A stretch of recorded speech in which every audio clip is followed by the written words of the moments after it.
we're going to talk about anchoring your leash. We often call this leash hand home, and this gives strength and safety to your upper body. When we talk about anchoring or home position, we're talking about having your hand actually touching your body in some way, usually along your waistline or possibly even down your thigh, down below your hip. The important thing about anchoring is that you're actually touching your body. If you are as much as 1 or 2 inches away from your body, what you'll find is that it's very easy for your hands to come away from your body. And as your hand comes away from your body, your shoulder comes away from your body, and your whole balance comes forward, and it's very easy to be pulled forward, pulled off balance, and you've lost all of your strength and stability. Okay, now to practice, you're gonna wanna grab a friend or a family member, hit pause while you grab somebody.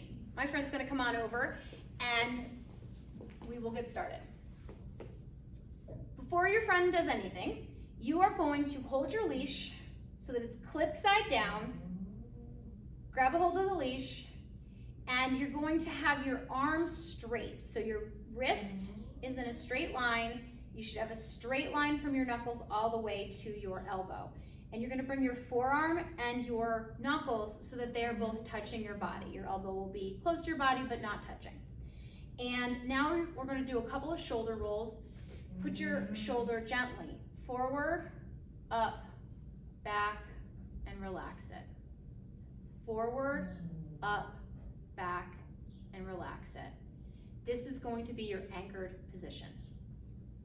All right, so now we're gonna ask your friend to take the leash with the clip side and very carefully, with no jerking or tugging or yanking, my friend is going to gently pull on the leash, and we're gonna see what that feels like, how much pressure that she needs before it starts feeling like it's gonna pull me over. Excellent. So she's gonna relax for 1 second. Now I'm gonna put my hand 1 inch away from my body, and she's gonna pull again.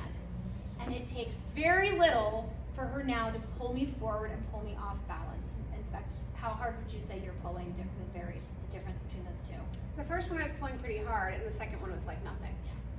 So I'm gonna put my hand again now against my body, go ahead and pull, and she's able to pull quite strongly, and if I put my hand away from my body, it's really almost impossible for me to try to hold back against her.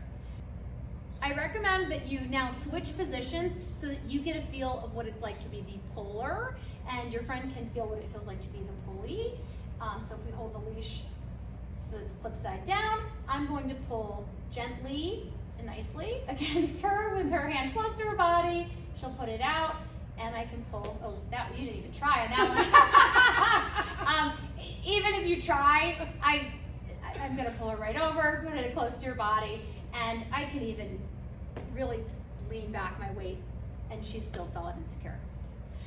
Troubleshooting tip. If you find that you are using a lot of muscle strength to resist the pull, and you are doing something that looks more like this with your muscles, and maybe your arm is even shaking a little bit, this is not the way we want it to work. You should not need to use a lot of muscle strength to resist this pull. So if you're finding that this is what's happening, relax for just a moment. Do a few more of those shoulder rolls. See if you can relax your shoulder down and back. And then when you try it again, think about if you can have the resistance happening in the back of your arm rather than the front of your arm, and see if that lets you hold with a little bit more strength. When you do that, you should find that all of the power is coming from the back of your body and not from your shoulder and your arm muscles.